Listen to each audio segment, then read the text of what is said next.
Felicito a los organizadores del evento por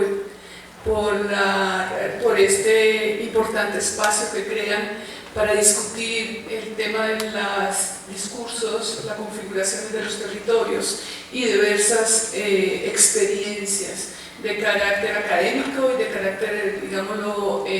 práctico en tema de lo que significan los territorios. En mi exposición daré un viraje un poco fuerte de lo que estábamos escuchando en la exposición pasada. Hablaré de un tema de territorio, desterritorialización y reterritorialización en un territorio rural de este país. Expondré una experiencia que llevamos ya 3 años trabajando en una zona conocida por todos, tristemente por la condición de violencia, y es el territorio del Alto Ariari. El territorio del Alto Ariari lo configuran municipios como El Castillo, Mesetas, Medellín del Ariari, queda entrando por Acacías hacia el sur-oriente de Villavicencio, abajo de Villavicencio. Una zona caracterizada desde muchas perspectivas por condiciones de alta polarización política, por condiciones en las que el proceso de configuración de la territorialidad se ha dado a la luz de la violencia.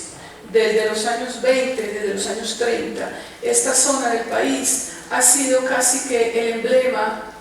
significativo de lo que fue el proceso de colonización en Colombia, de lo que fue y de lo que sigue siendo el proceso de construcción territorial a partir de la autonomía de las poblaciones, de lo que fue y sigue siendo el ejercicio de la violencia sobre poblaciones que desde su espacialidad y desde su práctica política se desligan, si se quiere de alguna manera, se desligan del Estado y consolidan espacialidades que permiten,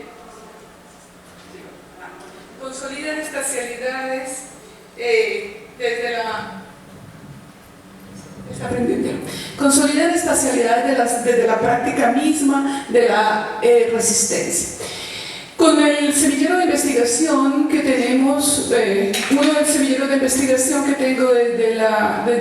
el departamento, tenemos una aproximación a esta comunidad que se ha definido comunidad civil de vida y paz, Civipaz, que ha configurado una territorialización tristemente con la oportunidad política que le dio su formación y su experiencia organizativa, pero tristemente a partir de un hecho doloroso y vergonzante para nuestro país, y es la masacre y el arrasamiento de la Unión Patriótica como partido político desde el año 85-86.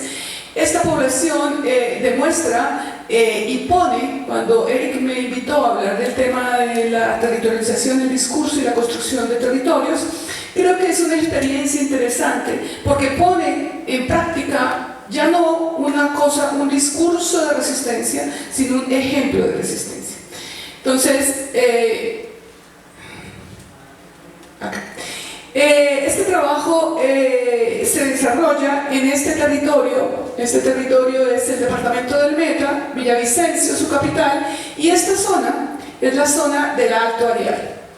El Alto Ariari, pues porque como su nombre lo indica, son territorios y municipios ligados a la cuenca del río Ariari y colindantes con una zona muy importante de reserva ambiental de nuestro país, que es la zona de la Serranía de la Macarena, y en una territorialidad de alta vulnerabilidad económica y de alta vulnerabilidad social y ambiental, como es el territorio, el Piedemonte Llanero, que significa para nuestro país una reserva ambiental importante y que para la población allí presente significa también hoy un ejercicio de resistencia y de oposición al despoblamiento, a la desterritorialización nuevamente, con una forma de violencia económica, y es la explotación y expoliación de los recursos, fundamentalmente de los recursos petroleros del territorio. Hoy el Meta es el primer productor de petróleo en Colombia,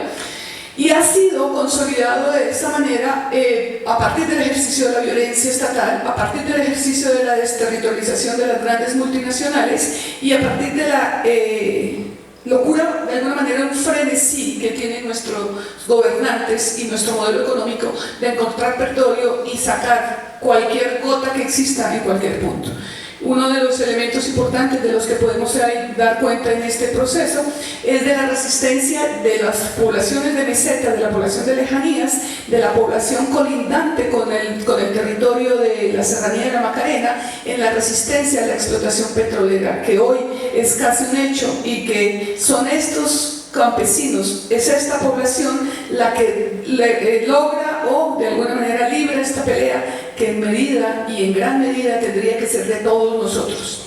Pero estamos un poco lejos con nuestros problemas urbanos. La metodología con la que hemos intentado, que hemos abordado el trabajo, fundamentalmente ha sido una metodología participativa. La comunidad civil de paz se constituye, ya lo explicaré más adelante, con 150 familias que fueron parte del arrasamiento y vaciamiento de los pueblos del Alto Ariari, pero que luego retornan a su territorio. La metodología que hemos intentado para elaborar nuestra reflexión teórica tiene que ver con la caracterización territorial, política, económica y cultural de la zona, la transformación demográfica de esta, el impacto de la violencia en la población y el territorio y la consolidación histórica de la organización y la resistencia. Hemos generado un trabajo etnográfico de visitar de manera periódica y constante a las poblaciones allí presentes,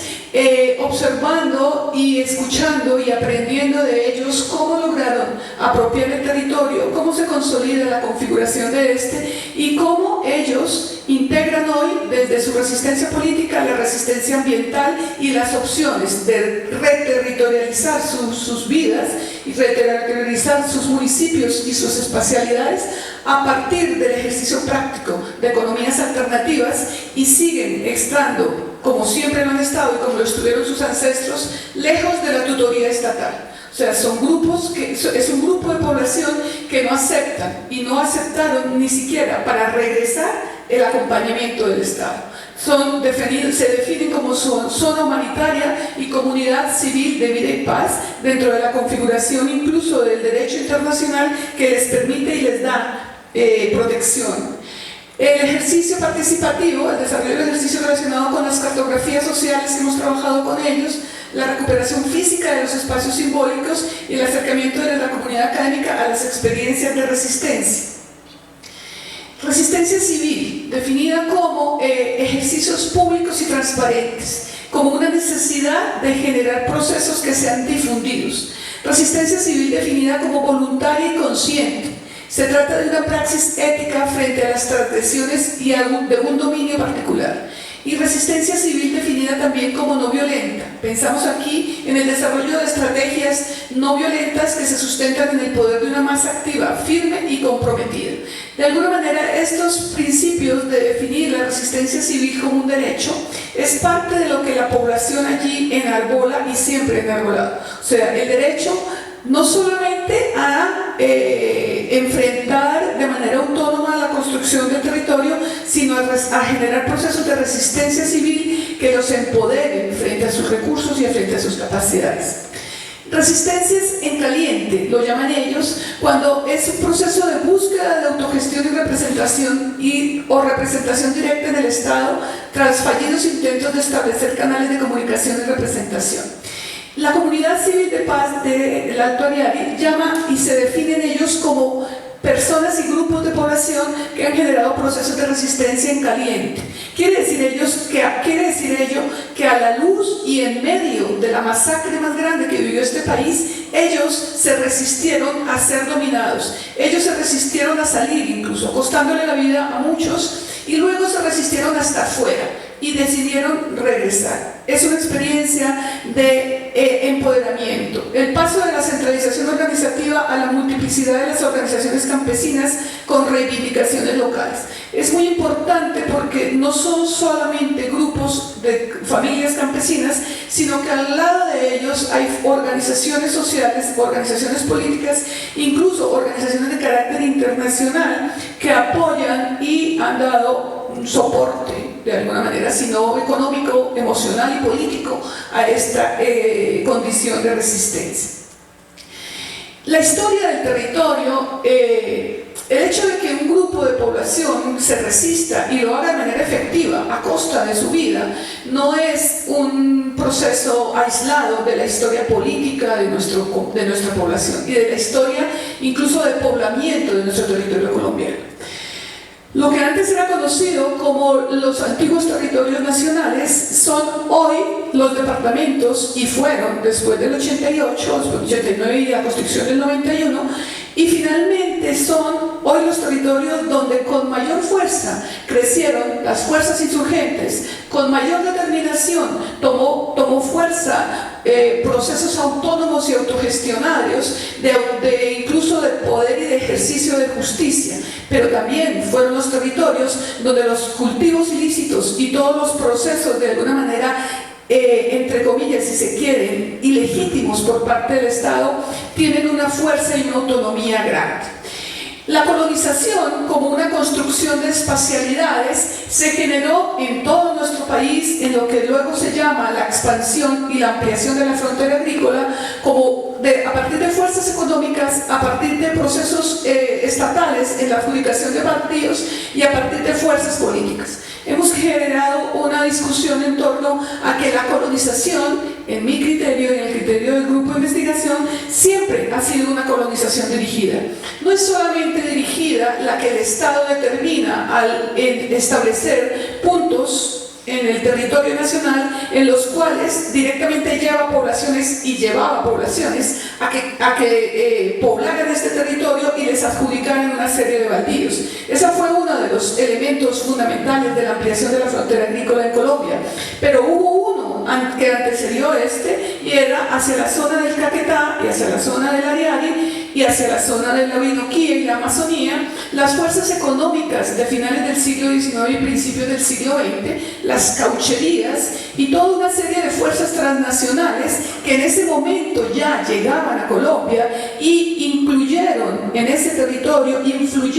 impactaron el territorio, atrayendo población pobre de las regiones del país que veían allí en la construcción de carreteras, en la construcción incluso de aeropuertos para sacar el caucho, todo el proceso de alguna manera de oportunidad económica. Esto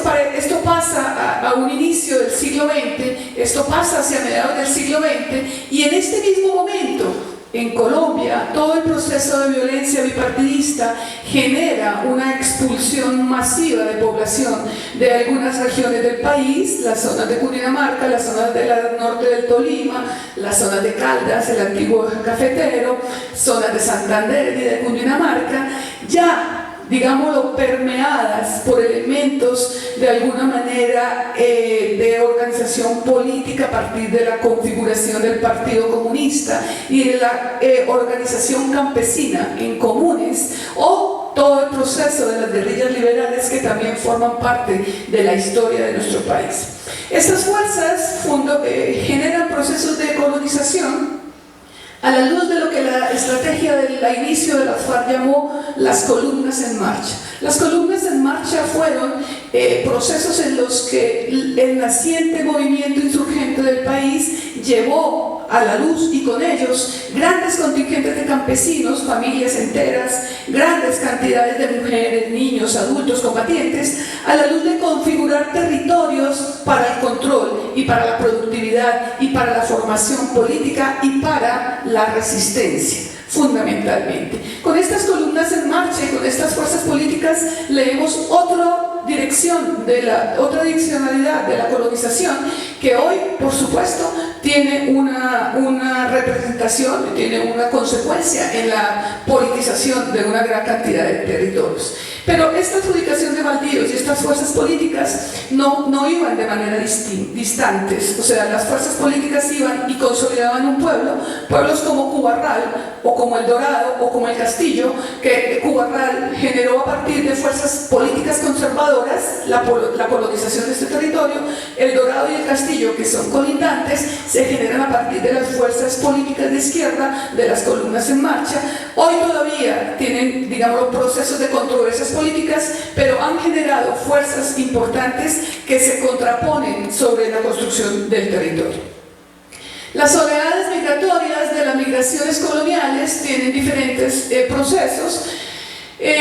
Como ya les decía, la migración campesina es un proceso muy importante. De alguna manera, toda la historia de vida que hemos podido recoger de esta población que resiste en el Alto Ariari es una historia de vida de ser hijos de segunda y tercera generación de migrantes originarios del norte del Valle, del norte de Tolima, del sur de Cundinamarca, del oriente de Boyacá, procesos en los cuales ellos, de manera importante, hijos de un migrante campesino politizado, de un campesino que actuó de manera importante sobre la construcción y la ampliación de la frontera agrícola, sienten el territorio como posible para construirlo a partir de la resistencia y de su propia autonomía.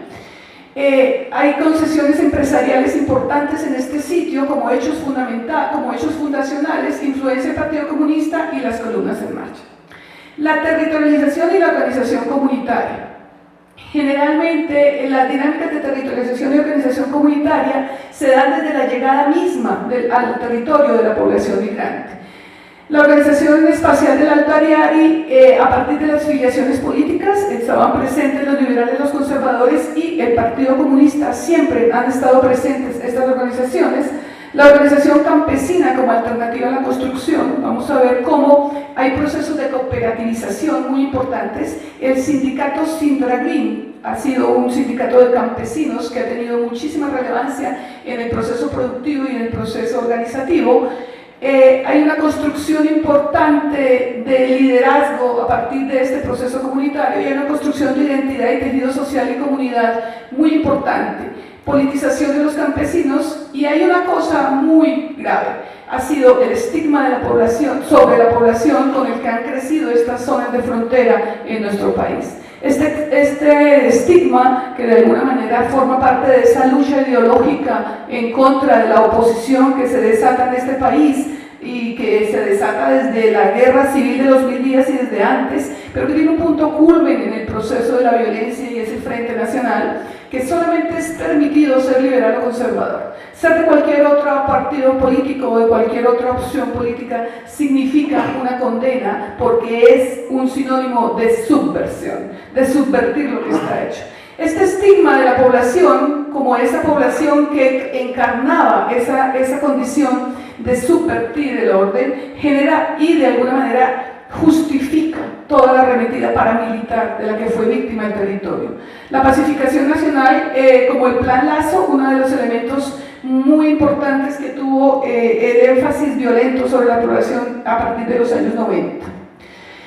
Las personas que tienen un proyecto de vida, ser campesino no es solo cultivar la tierra, es un amor, es un proyecto de vida específico que incluye unas formas políticas de organizarse, unas formas económicas de organizarse, y eso es ser campesino. O si no, cualquiera que siembre una mata es campesino. Y ese es el problema del Estado, que siempre ha visto que los campesinos son personas que están ahí, pero ellos no tienen ningún arraigo por la tierra. Entonces, los corremos, los compramos, les compramos fincas, la gente tiene un proyecto de vida acá. Es un proyecto de vida que no se ha podido hacer por la misma guerra, por el mismo conflicto armado, por las mismas empresas que están aquí de minería y que por las mismas privatizaciones de las comunidades. O sea, no se respeta el proyecto de vida que la gente tiene acá, y esos son actores específicos los que han hecho. Es uno de los testimonios de una mujer de Medellín del Ariari definiendo qué es para ellos ser comunidad y qué es para ellas ser campesinos. La violencia y la desterritorialización en la época reciente, después de que se culminan hay un punto de quiebre en la ruptura de los diálogos de Casa Verde, en la Uribe, que es un punto de quiebre que de alguna manera abre todo el espectro para el arrasamiento y genera sobre este territorio diferentes hechos de violencia que tienen que ver en una línea de tiempo con una estrategia definida hacia el despoblamiento, el vaciamiento del territorio, como lo llaman ellos, y la utilización de este territorio para la explotación mineroenergética y para una destrucción de alguna manera de lo que ellos y lo que el Estado y las fuerzas de alguna manera militares en este país definieron en ese momento como el enemigo interno, que eran la guerrilla de las FARC. La guerrilla de las FARC estaba presente en este sitio, pero en el momento de la ruptura de los diálogos desaparece del territorio y la población campesina queda expuesta a toda la violencia que desde el gobierno, y es una violencia y un terrorismo de Estado ligado a cómo las fuerzas militares entraban y hacían campo y anunciaban a los campesinos: muévanse de aquí, que atrás vienen los que cortan cabezas. Y estos testimonios los dice la gente que está allí, que sobrevivió. Los que cortan cabezas eran todos los paramilitares que llegaron y generaron procesos de altísimo despoblamiento y que lograron vaciarlo, asesinaron importantes líderes que para ellos significaban personas con la capacidad política para dirigir su proceso, pero que no renunciaron por esto. El mayor vaciamiento se dio entre el 2002 y el 2006, y en ese momento todas estas veredas sufrieron vaciamiento total. Son veredas ligadas al municipio del Castillo. Aquí está el municipio de Cubarral, aquí está el Dorado, todo esto es el municipio de Castillo y este es el municipio de Lejanías. El casco urbano del Castillo es este, y todas estas zonas rurales fueron brutalmente asediadas y de alguna manera vaciadas de campesinos. Los testimonios de ellos nos dejan ver cómo los bombardeos por parte del ejército destruían sus casas, destruían sus fincas, no tenían más alternativa que salir hacia Villavicencio. El municipio del Castillo, este es el decrecimiento poblacional que tuvo el municipio del Castillo entre el 85 y el 2016.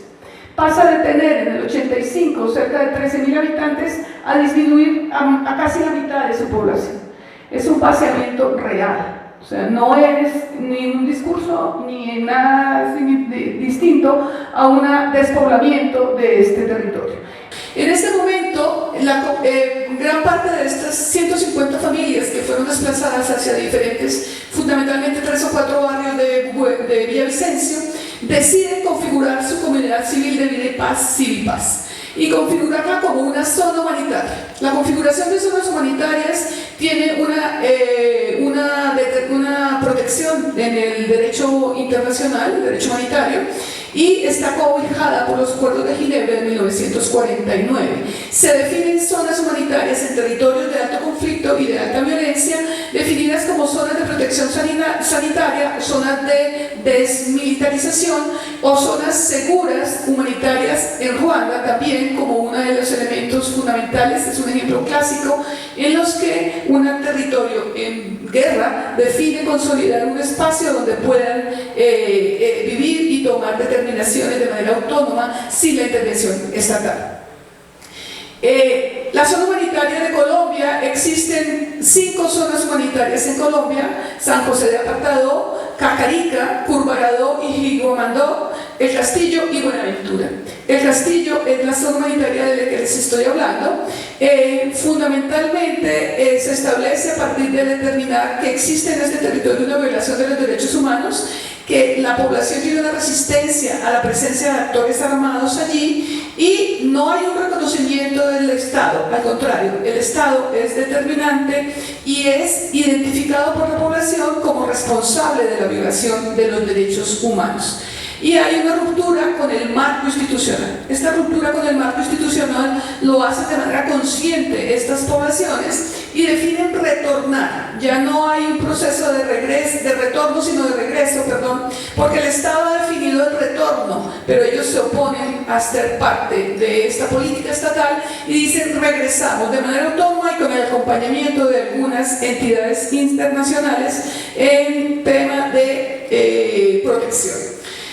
La zona humanitaria es un lugar claramente delimitado de habitación de la población, donde se desarrollaba un proyecto de vida alternativo a lo que imponía la lógica de guerra militar, social, económica, política a través de la estrategia paramilitar. un proyecto de vida construido desde lo propio, desde la autodeterminación como pueblo, con un modelo de educación propia, de salud alternativa desde las prácticas tradicionales, con una construcción organizativa cimentada en valores de participación de todos y todas, desde los niños hasta los patriarcas y matriarcas, una expresión de democracia real, de toma de decisiones desde lo colectivo, desde un modelo de comunidad. Es como la población de Civipaz define consolidarse y configurar lo que será una zona humanitaria. Este Civipaz se apoya en la comunidad claretiana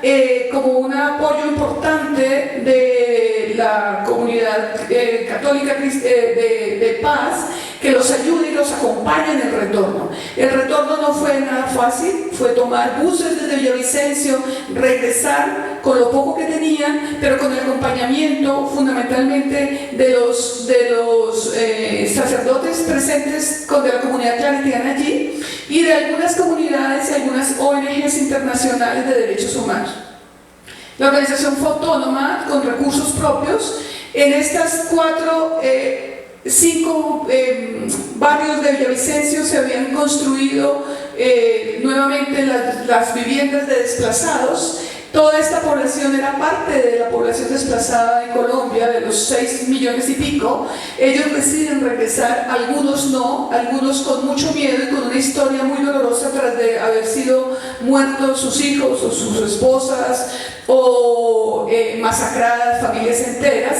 Hay un líder comunitario que se llama Reinaldo Perdomo, que es quien encabeza la decisión del regreso, y es asesinado al momento, el año exacto de 2006, cuando esta comunidad decide